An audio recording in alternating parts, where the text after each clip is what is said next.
O'zbekiston Respublikasi Prezidenti Shavkat Miromonovga, O'zbekiston Respublikasi DXX raisi Bahodir Qurbonovga, O'zbekiston Respublikasi Kadastrlar agentligi raisiga, O'zbekiston Respublikasi Kadastrlar palatasi Valiyevga bir necha bor video murojaat chiqarganim.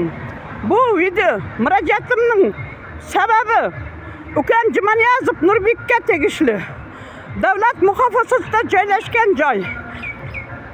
3 tomoni suv bilan o'ralgani, 25 metr chiqmasligi. Kadastrlar agentligidan men ishchi guruh tuzib, voqea joyiga borib tekshirilib ko'rilishini so'rasam, 2026-yil 3-aprel kuni men ariza tashlagan bo'lsam, haligacha yolg'on javob berib kelayotgani Jinoyat kodeksining 202, 205, 209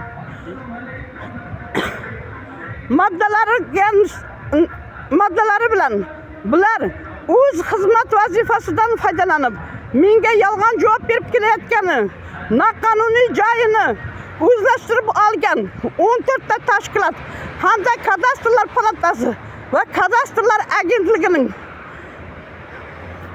basti qilib kelayotgani.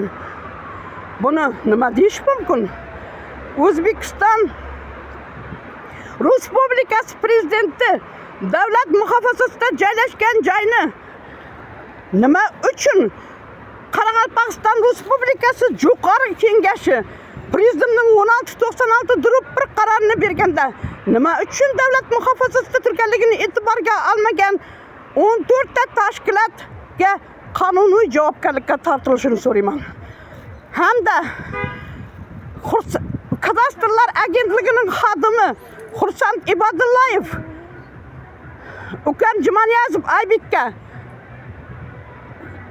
kan ta'minlangan bo'lishiga qaramasdan saxta kadastr tayinlangan Jumaniyazov Nurbekni qo'llab-quvvatlab Jumaniyazov Aybekka nisbatan 51 million jarima solinganligi. Lekin o'ziga tegishli bo'lgan joyni nima uchun Jumaniyazov Nurbekning saxta kadastr tayinlangan hujjati bilan jinoiy javobgarlikka tortilishi, nima uchun 51 million jarimani to'lash kerak? O'zi tom qismidan prezident shepirlab berilganligi. Men hozir Kadastrlar agentligiga keldim, lekin Kadastrlar agentligidagi javob xotidan nusxani berishini so'rasam, bermayapti. Nima uchun bular Qoraqalpog'iston Respublikasi Kadastrlar palatasi, Kadastrlar agentligi bilan til biriktirib, noqonuniy solingan joy 25 metr chiqmasligi, lekin hozirgi vaqtda buni qo'llab-quvvatlab oldingi holatga keltirishini so'rasam, haligacha natija yo'qligi. Nima deyish mumkin? Muhtaram prezidentim, buni Prezidentning 1696/1 qarorini bergan Jo'qorg'i Kengashga